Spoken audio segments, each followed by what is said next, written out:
Hey oh, salut tout le monde, c'est encore Leader Unique. Aujourd'hui, on se retrouve pour un nouveau tutoriel.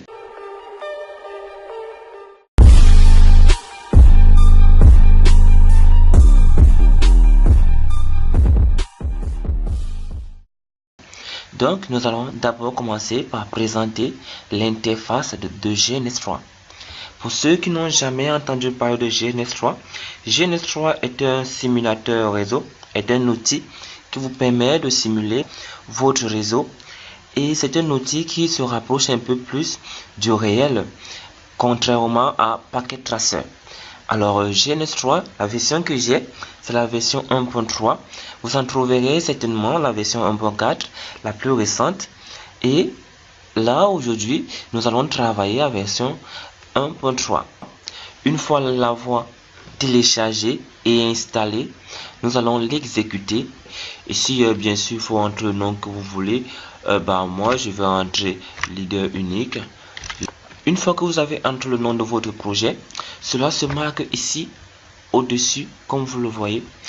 Donc, après cela, il faudrait maintenant que je vous montre quelles sont les interfaces qui vont beaucoup vous aider ici dans GNS3.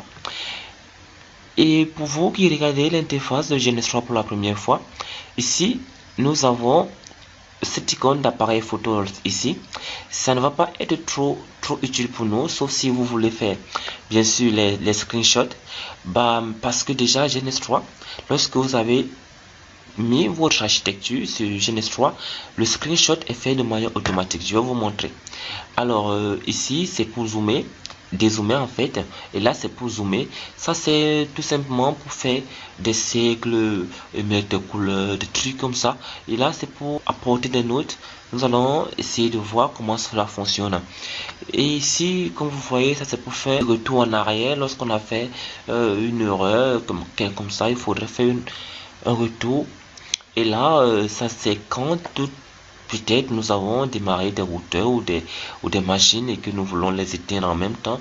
Nous allons utiliser ce bouton tout simplement pour éteindre.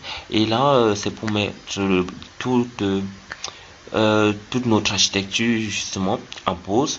Ici, c'est pour tout démarrer. Vous avez défini. Et là, nous allons le voir tout à l'heure. Celui-ci permet tout simplement de sortir les interfaces. Et ici, c'est pour sauvegarder. Ça, c'est justement pour ouvrir un projet. Et là, c'est pour créer un nouveau projet. Ici, nous avons l'onglet File, justement. Ici, va tout simplement nous permettre soit de créer de nouveaux projets. Tout ce que nous avons ici, c'est regroupé ici. Ici, c'est une particularité parce que c'est ici que tout se passe. Lorsque nous venons d'installer notre GNS3, nous avons besoin de iOS pour que nos routeurs puissent fonctionner. Alors, je vais vous montrer ici, ce sont déjà les routeurs que j'ai installés. Je vous montrerai dans une prochaine vidéo comment est-ce qu'on fait pour installer des routeurs. Alors ici, ce sont les suites, ça vient par défaut. Et là, nous avons des machines. Justement, aussi, j'ai déjà importé des machines. Mais sinon, je vous montrerai également dans la prochaine vidéo comment est-ce qu'il faut importer les machines. Si vous avez des préoccupations, n'oubliez pas de laisser en commentaire. Je réponds à toutes vos préoccupations. Alors, nous allons continuer ici. C'est pour faire un résumé en fait de tout ce que nous avons. Et là, c'est le câble. Oui, c'est pas comme Packet Tracer. Ici, on a un seul insigne de câble. Lorsque vous cliquez dessus, ça vous donne justement le type de câble qu'il vous faut en fonction du port que vous avez choisi. Donc, nous allons donc faire une première architecture, une architecture aussi banale. Donc, nous allons essayer déjà de prendre un switch. Nous allons prendre un switch que nous allons déposer là. Et oui, pour déjà faire votre architecture sur GNS3, il faut tout simplement porter l'outil que vous voulez, l'équipement que vous voulez, vous le déposer sur l'espace blanc. Et bien sûr, cela va tout simplement prendre en compte sur GNS3. Maintenant, lorsque nous voulons utiliser le câble, j'ai dit qu'on utilisait ce câble, celui-là. Donc, on va cliquer dessus, on va cliquer ici, connecter sur le port Ethernet 0.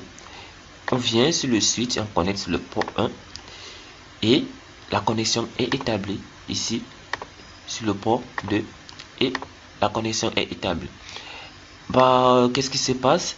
Pourquoi est-ce que c'est en rouge? Mais pourquoi est-ce que c'est en rouge leader unique? Bah oui, c'est en rouge parce que ces machines que je viens de mettre ici sont des machines qui se trouvent actuellement dans VMware, dans VirtualBox, je vais dire. Donc, pour que ceci puisse fonctionner, il faudrait que je démarre ces machines et que ça démarre sur VirtualBox afin que cela puisse montrer le vert. Donc, nous allons donc essayer de démarrer une machine. Il faut faire un clic droit et ensuite vous cliquez sur démarrer. Bah voilà, quand vous avez démarré les deux machines, voilà à quoi cela va ressembler. Et comme je vous le disais, j'allais vous expliquer. Ici, cet outil vous permet de ressortir les différentes interfaces que vous avez utilisées sur vos équipements. Alors, pour le coucher, hein, pour ne pas se perdre.